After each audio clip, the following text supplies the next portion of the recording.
The moment they laughed, I looked down at my shoes and felt something I had spent 17 years trying to outrun. Shame. Not the quiet kind that sits in your chest and stays private. The loud, public, witnessed kind, the kind that travels around a room and lands on every face and turns into a story people tell later at dinner tables when they want to feel better about themselves. 12 girls in brand new sneakers standing in a circle, and me in the middle with my left soul held together by electrical tape and sheer stubbornness. I didn't cry. I had learned a long time ago that crying in front of people who are already laughing only gives them more material. I just stood there. And I made myself a promise.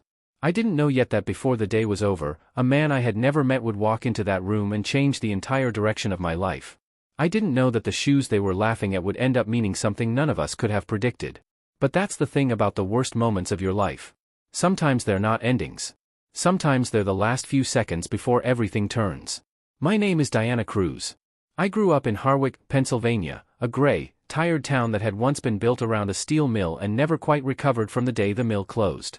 My mother, Carol, worked as a school cafeteria cook. My father had been gone since I was 2, not dead, just absent, which is its own particular kind of loss because you can't grieve someone who technically still exists somewhere and simply chose not to show up. We were poor in the way that doesn't announce itself dramatically. No single catastrophic moment, just the steady, grinding arithmetic of never having quite enough. The heating that got turned off every February for 2 weeks while my mother scraped together the bill. The school lunches I ate for free while pretending I had forgotten my lunch money. The clothes that came from the church donation bin, selected carefully so nobody would recognize them. I was good at hiding it. I had become, by 17, genuinely skilled at performing a version of normal that required constant maintenance and left very little room for anything else. The shoes were a miscalculation. My only decent pair had fallen apart the week before the regional academic competition at Westfield Prep, the kind of school that had a marble entrance hall and a waiting list and students whose parents wrote checks to buildings. I had qualified to compete representing my public school, which was the kind of achievement that got your name on a paper banner in the hallway and not much else. I had no money for new shoes. My mother had offered to skip a bill payment and I had told her no. So I fixed the left sole with electrical tape and told myself nobody would notice. Somebody noticed. Her name was Carter Webb and she was the kind of girl who had been told since birth that the world was organized specifically for her comfort. She was 16, already polished and poised, and possessed of the particular cruelty that flourishes in environments where nobody ever says no. She saw my shoes in the waiting area before the first round of the competition. She said nothing at first, just looked, the way a cat looks at something before deciding whether it's worth the energy. Then she said something to the girl next to her, low enough that I couldn't hear, and that girl looked at my shoes too. And then there were 4 of them looking, and then 8, and then someone laughed and then everyone was laughing and Carter Webb was smiling with the relaxed confidence of someone who has never once had to consider consequences. Nice tape, she said. Very high-tech. I said nothing. I stood very still and I looked at the wall behind her head and I waited for it to be over. What I did not expect was the door at the far end of the room opening at that exact moment. What I did not expect was the man who walked through it. He was perhaps 60, compact and unhurried, with white hair cut close and dark eyes that took in the entire room in about 3 seconds. He was wearing a jacket that was expensive without being showy, the kind of clothing that doesn't need to announce itself. He had the particular stillness of someone who had been in enough rooms to know that the loudest person is rarely the most powerful one. His name, I would learn later, was Franklin Cruz. But I didn't know that yet. I didn't know anything about him. I just watched him walk into the room, stop, and look directly at me, not at Carter Webb, not at the laughing girls, not at the shoes. At me. "Which one of you is Diana?" he asked. The laughter stopped so fast it was like someone had cut a wire. Every head turned. Including mine. "I am," I said. He nodded, the way you nod when something confirms what you already suspected. "I've been looking for you," he said. The story of Franklin Cruz began 35 years before that day, in a hospital in Harwich, Pennsylvania. He had been 24. He had been in love with a woman named Carol Mathis, young, bright, working at the hospital cafeteria while she saved money for nursing school. They had been together for 2 years. He had wanted to marry her. His family had wanted something very different. The Cruz family money was old and specific about itself. Franklin's father had delivered an ultimatum that Franklin, at 24, did not have the spine to refuse. He had left Carol. He had not known she was pregnant. She had not told him. She was proud in the way that people become proud when pride is the only thing they have left, and she had decided that a man who could be ordered away from her was not a man she wanted involved in raising her child. She had given the baby her last name. She had raised her alone. And Franklin Cruz had spent 35 years building a company and losing a marriage and sitting with a regret that he couldn't name precisely because he didn't know exactly what he had lost, only that something was missing in a way that never quite healed. He had hired an investigator 8 months before that day in Westfield Prep. He had found Carol. He had found me. He had spent those 8 months trying to decide what to do with what he had found, whether showing up was better or worse than staying gone, whether a father who arrived at 17 had any right to call himself a father at all. He had made his decision on a Tuesday. He had driven to Westfield Prep because he knew I was competing and he wanted to see me before he approached me. Just see me, he said later, just make sure I was real. He had walked into the sound of girls laughing at my shoes. And something in him had made a different kind of decision entirely. He took me to a coffee shop 2 blocks from the school. He sat across from me and he told me everything, clearly, without softening it or dressing it up, the way you talk to someone you are choosing to respect from the very first moment. I listened without speaking. I am good at listening. It is one of the things poverty teaches you, that information is valuable and silence costs nothing. When he finished, I looked at my coffee cup for a long time. Why now? I asked. Because I ran out of good reasons not to, he said. That's not the same as having a good reason to. He looked at me with something that might have been surprise. No, he said. You're right. It's not. We sat with that for a while. I'm not looking for a father, I said finally. I'm 17. I've managed without one. I know. My mother did everything. She's the reason I'm sitting here. I know that too. So what do you actually want? I asked. From me. Specifically. He was quiet for a moment.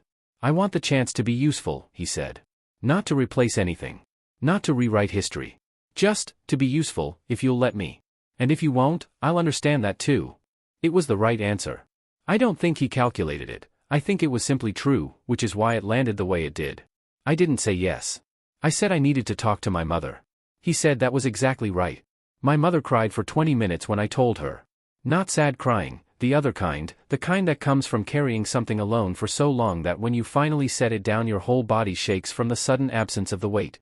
Then she dried her eyes and sat up straight and said, "What do you want to do?" "I don't know yet," I said. "Then take your time," she said. "You don't owe him anything. But you don't have to punish him forever either. Those are both your choices to make."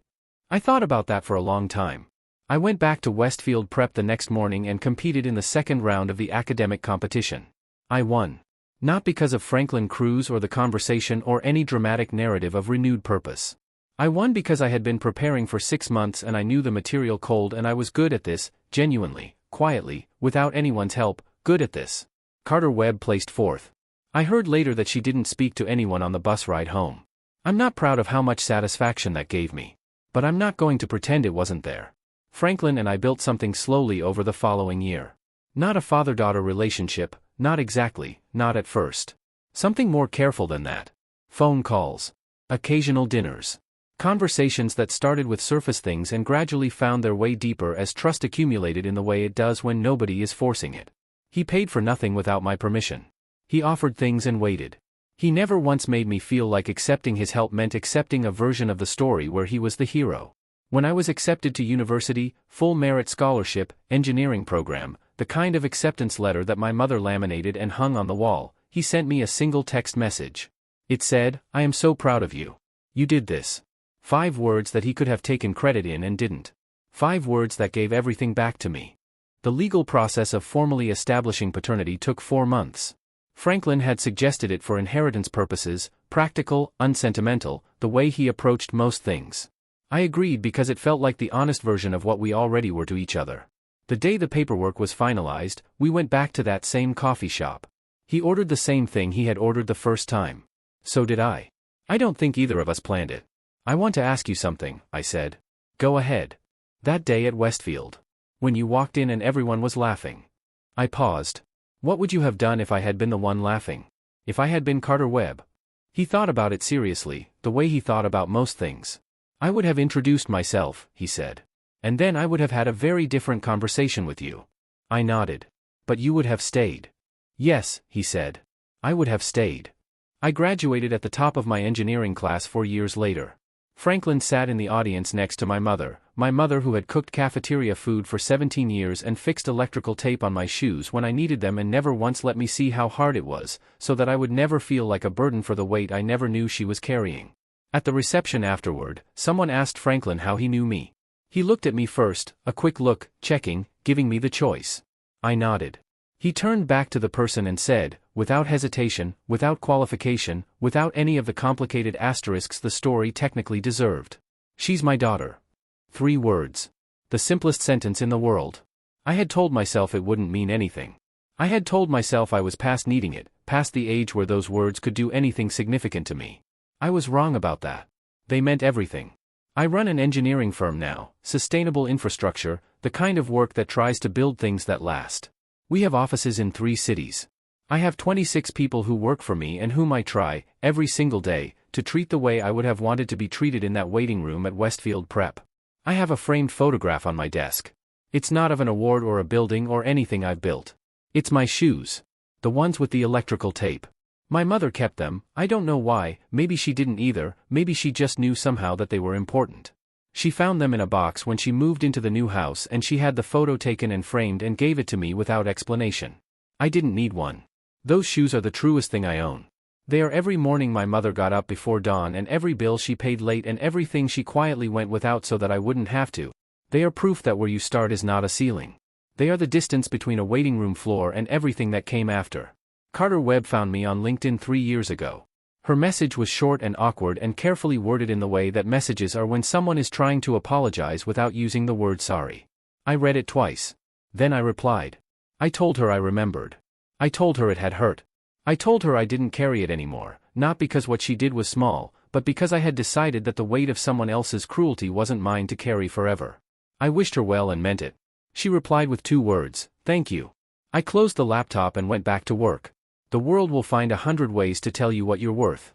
It will use your shoes and your address and your father's absence and the number in your mother's bank account. Don't let it. Your worth was never in any of those things. It was always in what you did with the morning after the worst day. It was always in the tape that held you together until you could build something stronger. It was always, from the very beginning, entirely yours.